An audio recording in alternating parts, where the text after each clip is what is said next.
All right, let's follow it up with a phone call to the BOP director. And for any of you guys who say that I'm very annoying, well, I would just say if you're stuck in prison 8.5 years and you're this close to getting out and you should have already been out, you would hope that you had a bunch of annoying people on the outside trying to get you out too. So let's be a little annoying. 202-307-3198. Washington, D.C. You have reached the Federal Bureau of Prisons. Option 3. From the following option. Wait while I transfer your call. That's option 3. Oh, my nose is running this morning.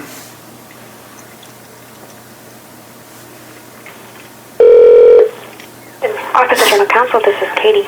Hi, Katie. Could I please get a message to BOP Director Charles E. Samuels Jr., either via email or voicemail? Sure, let me transfer you over. Give me 1 second, please. Thank you.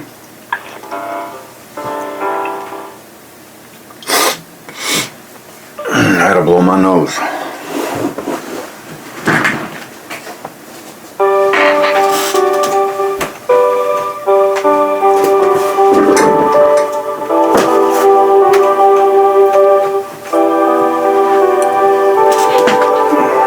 Over. Thank you. No problem.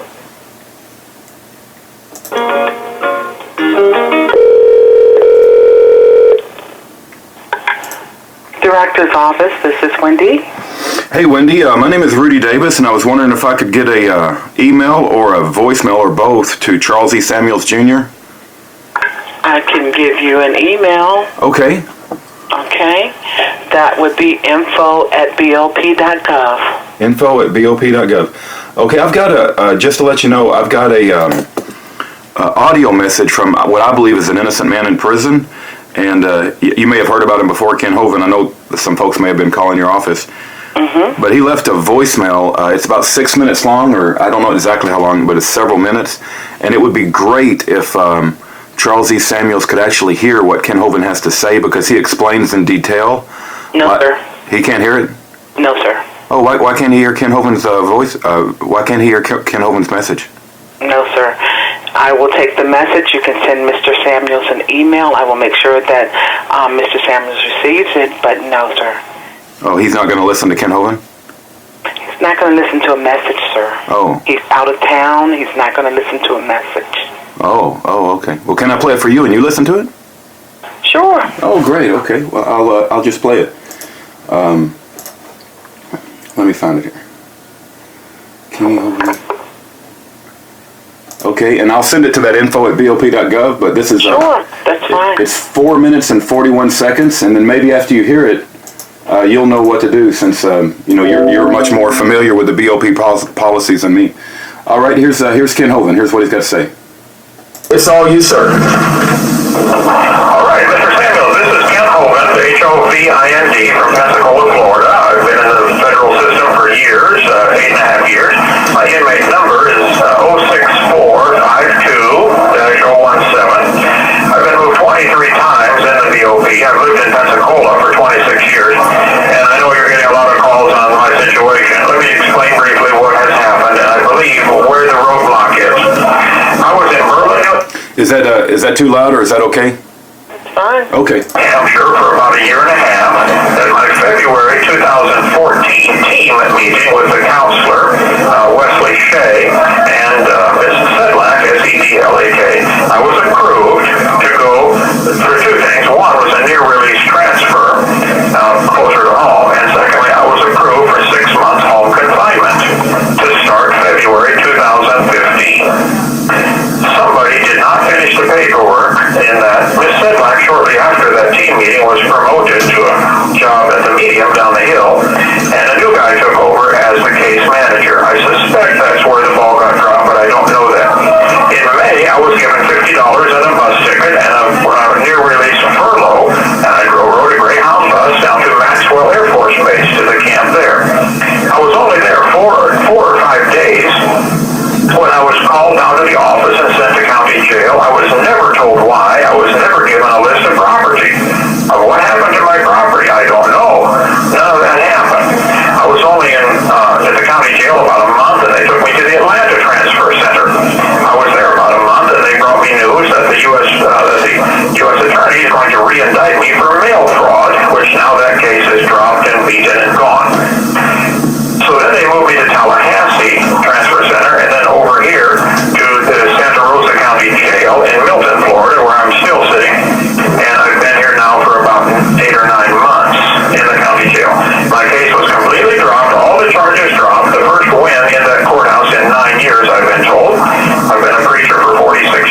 I could have and should have gone straight to home confinement. When they took me out of Maxwell for no reason, they never told me. And in Tallahassee, they said, "Oh, you're going to Yazoo City." I've never been to Yazoo City, Mississippi, to the camp. I'm scheduled to go there. Somebody somewhere has the paperwork saying I'm approved for halfway house, for home confinement, to start 3 months ago. But we don't know who failed to sign the final paper. I don't know. But if you call Miss Sedlak and say, "Did you approve Kent Hovind back in February 2014 at the team meeting?" they will say yes. And I don't know where it got lost after that. But 3 months later, I was moved out on a Greyhound bus, and we're now sitting with everybody pointing at everybody else saying, "We don't know who did this, we don't know what to do. Would you please cut through the red tape and just order them to release me to home confinement and work on the paperwork later?" I've been married 42 years to the same woman and want to go home. Got 5 grandkids living next door to me. I've been a preacher traveling all over the world. I've never hurt anybody. All I want to do is get what's due me, which is home confinement as of 3 months ago. So please see what you can do to cut through the red tape, find out who dropped the ball, and fix it for us. Thank you so much for any help you can be. We're not asking for anything special. I'm already approved for this. We're asking that they simply follow the laws Congress passed that allows the BOP to give 6 months home confinement. They could have also given me a full year halfway house starting February 2014, which the halfway house is 3 blocks from my house. But the Berlin staff up there said, "No, our camp isn't full yet, so we can't release you due to population control." Which I think is terrible, and cruel to keep a person when Congress said you can give them a full year halfway house, but they didn't because they need a warm body for their raise their count. But that's too late for all of that. But now to add not giving me home confinement is adding insult to injury. So please fix that if you can. Thank you so much. All right, I thank you for listening to that. Did that probably meant a lot more to you than it did to me, but anything that I can do to help facilitate the process of home confinement, or is there any way you could pass the message along to Mr. Samuels Jr.? I will make sure that Mr. Samuels receives that message. Okay. Yes, sir. Okay. All right, and you're in Washington, D.C., right? Just to make sure I understand where you're located? Yes, we are, sir. Okay. All right, well, thank you very much. We really appreciate it. We're just anxious for our pastor to go home. He's been in prison for 8.5 years, and many of us believe that was that he's been an innocent man in prison those 8.5 years, and we're very, very anxious for him to go home. Okay. Okay, thank you, Miss Wendy. Bye-bye. Bye-bye. All right. Well, at least you listened to it. I was kind of shocked that when I asked if Mr. Charles Z. Samuels could listen to it, it's like, no, he can't listen to Mr. Hovind. It's like, oh, okay. Well, I guess Mr. Charles Z. Samuels Jr. can't listen to regular folks or a man in prison. But hopefully Miss Wendy will pass it along. She said she would, right? All right.